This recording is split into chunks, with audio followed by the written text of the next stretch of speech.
This evening's lesson is about leadership. And as soon as some people hear leadership, they think, I can relax. That's only for the elders. But that's not the case.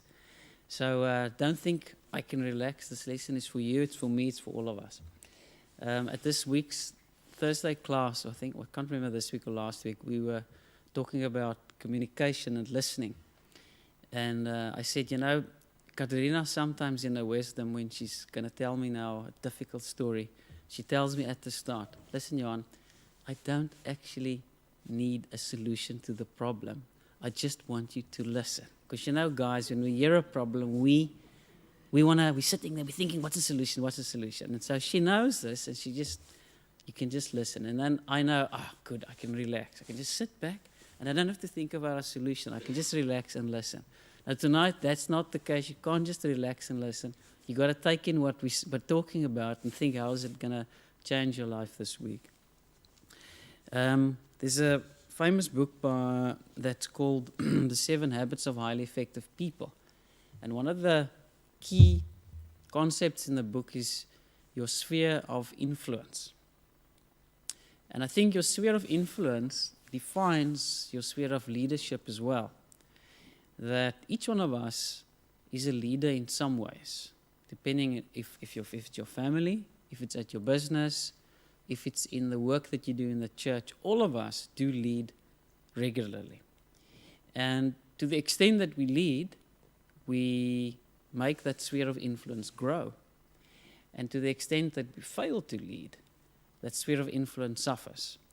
Because in most cases, if you don't take the leadership where it is your role, somebody else cannot compensate enough.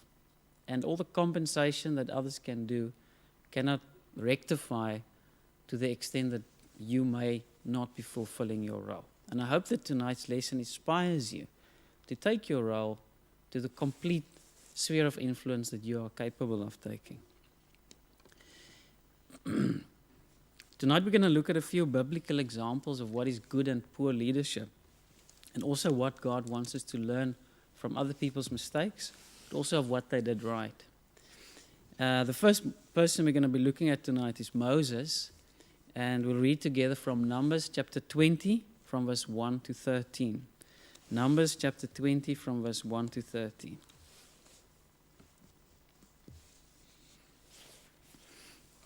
This is at this point, Israel had been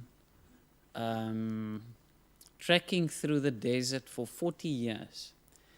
And in the beginning, when they were trekking around, they were very rebellious. And at one point, God sent spies into Canaan. And many of the people said, sorry, God, we can't do this. And God was very disappointed in their lack of trust in him.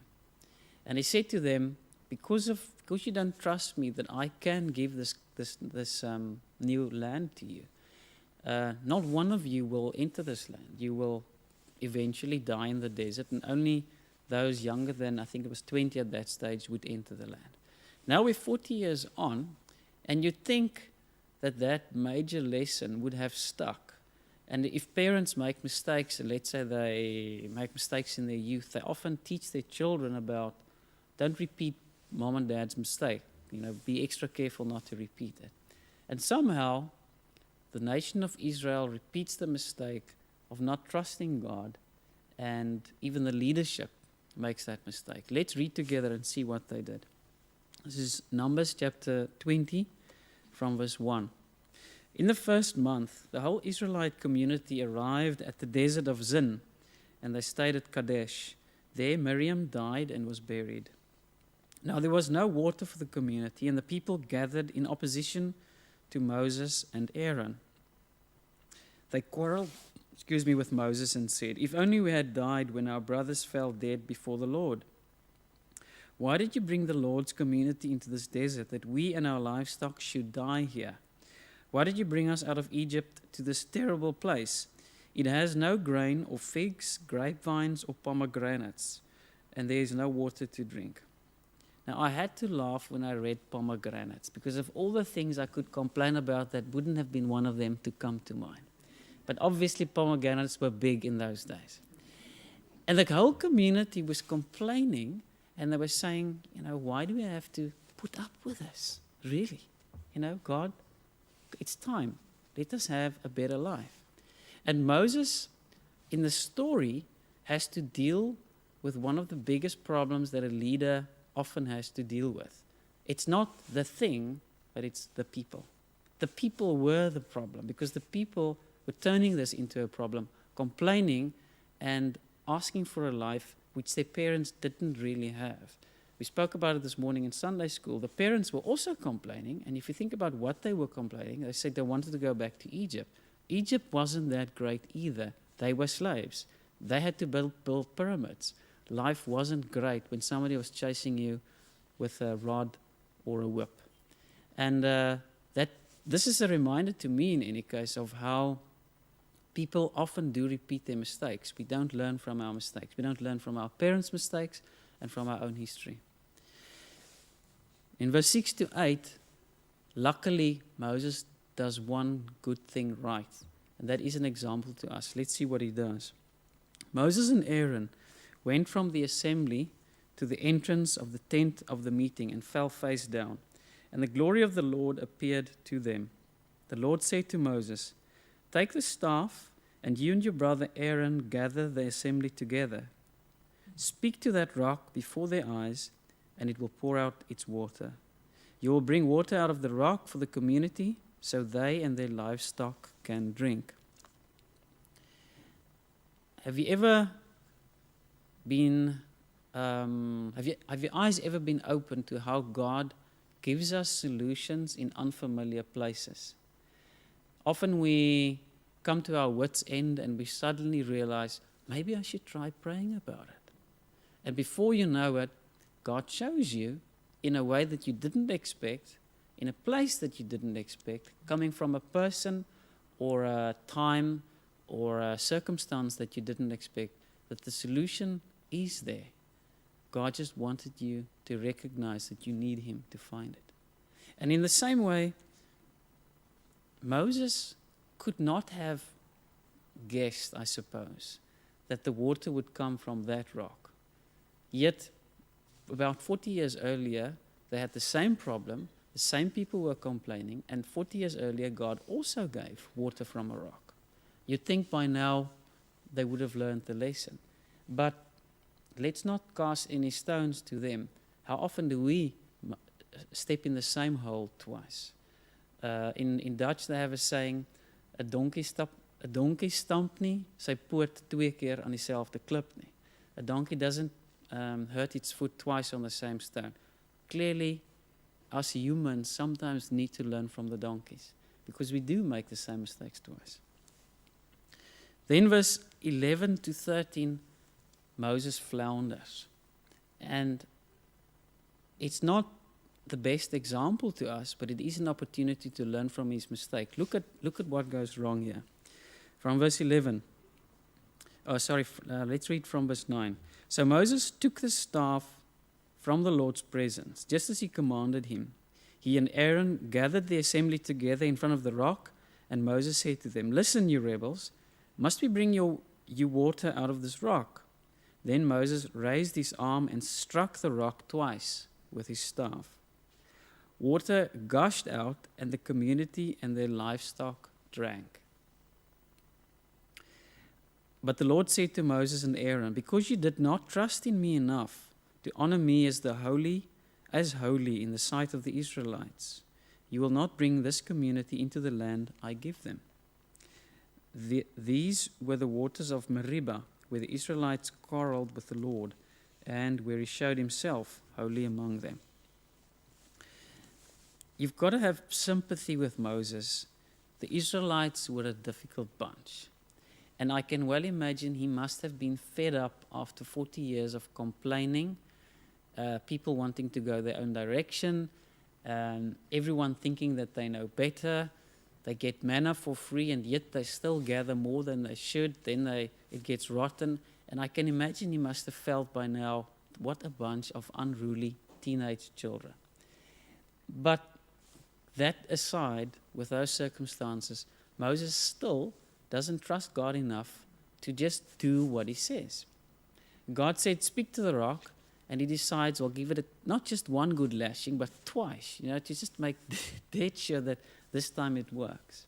You can also say maybe Moses just went back to what he knows, because 40 years ago, the instruction was hit the rock. So you can imagine, go with what you know. It did work that time. Let's just hit the rock again. One can obviously surmise and come up with reasons why Moses didn't do what God said. The bottom line is, if he had trusted God enough, he would have done exactly what God said. And do we not also ourselves sometimes hear God's plan, hear his answer, but we don't trust him enough? And we still think, well, let me just keep a backup plan here because maybe God doesn't really know better. As a leader, one can undermine yourself quickly. The Bible doesn't tell us in this piece what the nation of Israel did, but I can well imagine if in front of the nation of Israel, God tells the leader, you're not going to make it into the promised land, it will undermine his credibility and his ability to lead. Because if God himself has said, you're not going to go in, there will be people that then start thinking, well, then maybe Moses isn't the best leader for this nation. If he can't trust God, can I trust him? I said to Andre, is he here? No. I said to Andre, in his honor, I will continue the monthly theme of aviation that we have been keeping for this evening classes. And in that theme, imagine if the captain of a ship or the pilot of an airplane cannot be trusted. What would that do to the morale of the staff? And what would that do to the fear factor of the passengers? It is essential that the leader trusts his leader, and in this case for us, our leader being God, to allow those who follow you to trust you again. The next example is far more positive and is used often when elders go on training camps to do leadership camps. And that's going to come from Nehemiah, as you may have guessed it, Don. Nehemiah chapter 4, from verse 1 to 18. Please read with me. Nehemiah chapter 4, from verse 1 to 18. Background to the story, Israel was again down in the dumps. They've been taken captive by the Assyrians, or one of those in the east. And they're back in their land, and they need to rebuild their capital city, which was completely destroyed. And often when somebody tries to do something good, there are plenty of others who are more willing to break down than to help to build up. And Nehemiah faced this type of opposition. But if you read with me from just verse 3, just an example of how they criticized Nehemiah's attempt to lead the nation and his attempts to rally them behind one cause, and that is to rebuild the city of Jerusalem and to rebuild the nation. Verse 4 says, Tobiah the Ammonite was at his side, said, What are they building? If even a fox climbed upon it, he would break down their walls of stone. Hear us, O our God, for we are despised. Turn their insults back on their own heads. Now this is Nehemiah talking to God and saying to God, listen to what, what's the word? Incisive insults that people are bringing against me. Even a fox, if it jumps against those walls, nothing would stand. There's lots of people here in the building trade. You can imagine what that does to your confidence if people insult your work like that. You haven't even started yet, and they've already condemned it for being poor work. It's not going to last. But what does Nehemiah do first? He first speaks to God. And he doesn't allow opposition to break his morale down, or to break down the morale of those he would like to inspire, to lead, and to make a difference.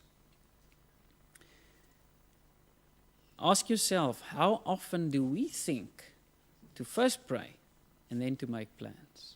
As a leader, if I neglect to find my strength in God and to find my guidance and wisdom in Him, where would I be leading the group that I'm entrusted to lead, whether it's my family, whether it's a group of people at church that's trying to achieve one thing, let's say we're doing benevolence together, whatever sphere of influence you are able to lead, If we don't find our direction from God, where would we take the people that are following us? The next example is that Nehemiah communicated. How often do we hear that people who do not communicate very well are not very good leaders? Now, a few months ago, we had a seminar at our work, and they were talking about how in the 60s and 70s, leadership at work was a very different kind of place. Those of you who were around may remember that at that stage, the boss was the boss. And he was the boss because he had the boss's office. He sat in the boss's seat, and his title was the boss. And you did what the boss said because he was the boss. Now, luckily, things have changed over time. And today, you can't just be the boss and expect people to do what you tell them to. You have to be a bit more clever being the boss. And one of the very obvious and I think very positive changes is that to be a good leader today in business, you have to lead by influence and because you show that you have ability. People follow you, and I think especially in my field, which is when you can see somebody knows what he's doing or he does not, because they trust that you are capable, that you know what you're talking about, and that you have experience. And in a similar way, Nehemiah was leading by influence. He knew what he was talking about.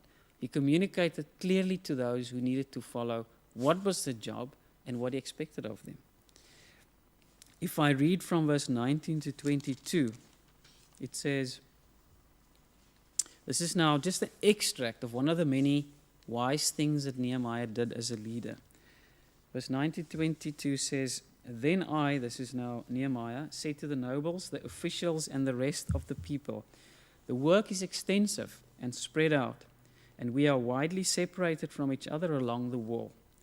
Wherever you hear the sound of the trumpet, join us there. Our God will fight for us. So we continued the work with half the men holding spears from the first light of dawn till the stars came out. And at that time I also said to the people, Have every man and his helper stay inside Jerusalem at night, so that they can serve us as guards by night and workmen by day. Nehemiah cleverly divided the work and gave each person a clear task to do. Each person knew what was expected of him. He communicated well, and as a result, they worked together as a team. To me, the crux verse of this whole piece is in verse 6 that says, So we rebuilt the wall till all of it reached half its height. This is the wall around Jerusalem. For the people worked at it with all their heart. I think those of you who have memories or recent experience of a good leader knows that one of the key things of a good leader is that he inspires you to do your best because you want to do your best. And the details people sort out amongst themselves. But it starts with the leader being the type of person that gets his inspiration from God and then passes that on to the rest in the team to be equally inspired. I have very fond memories of Mr. Conradi. Mr. Conradi, and Christa is smiling because I think she had him as well. Mr. Conradi was our cross-country teacher. He was also a PT teacher, but he was also our cross-country coach. And Mr. Conradi didn't stand at the start and say, right, guys, you got 20 minutes warm-up, and then we're going to do fart legs, and then you're going to do this, and then that. No. He was at the front, running as fast as the fastest person in that team, and he did everything with us.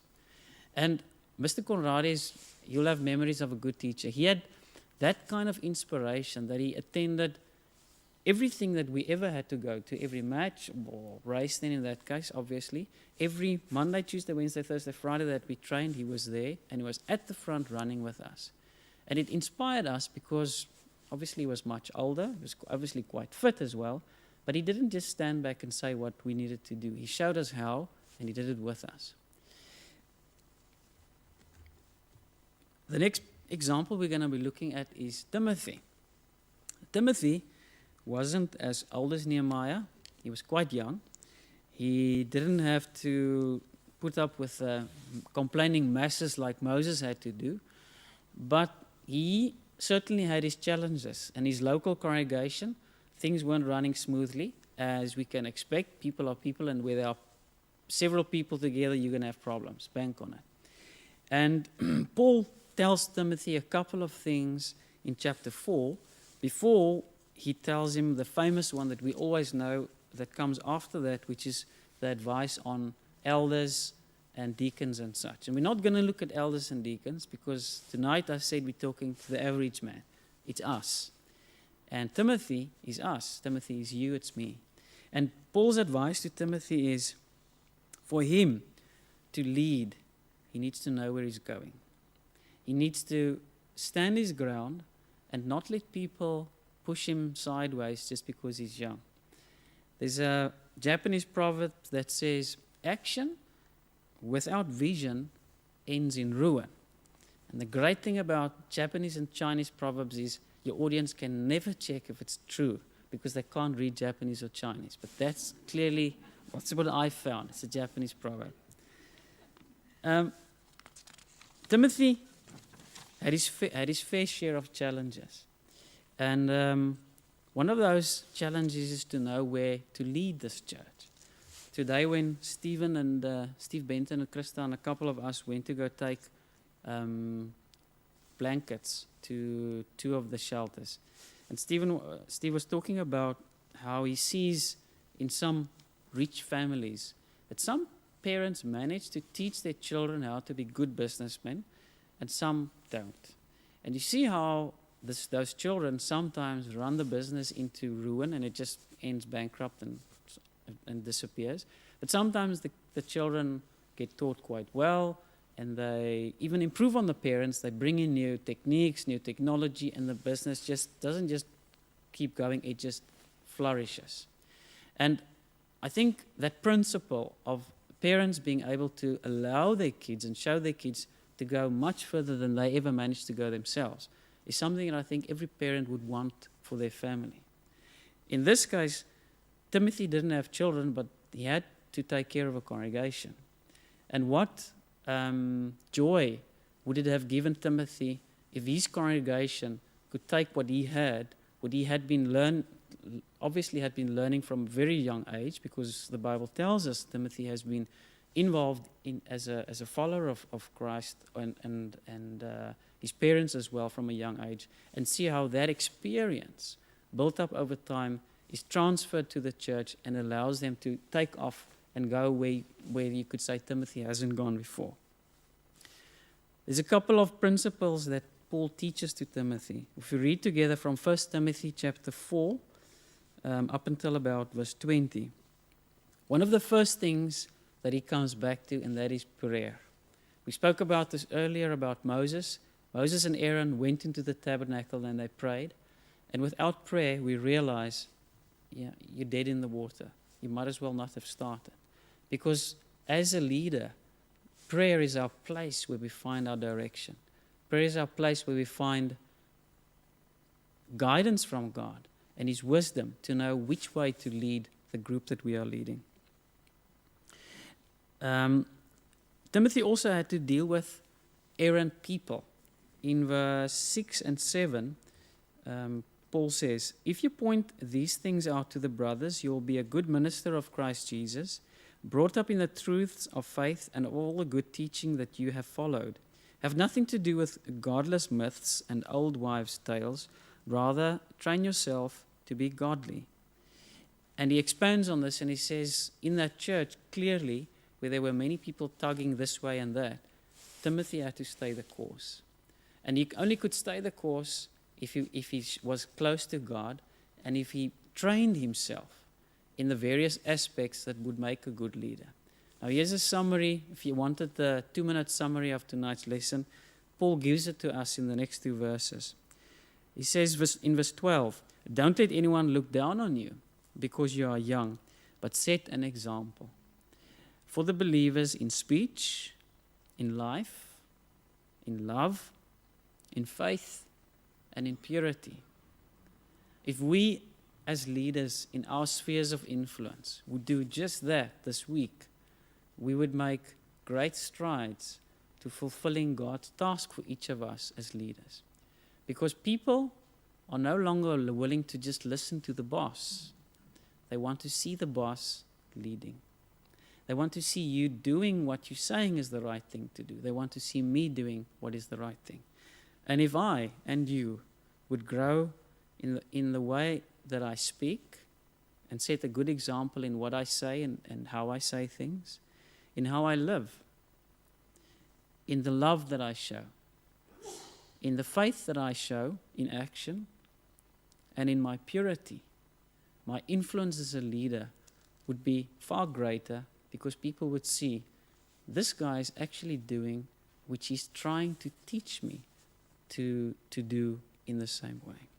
I hope I've inspired you to take your ability to lead to a new level and to trust God enough that He will show you what is the right way. Thank you.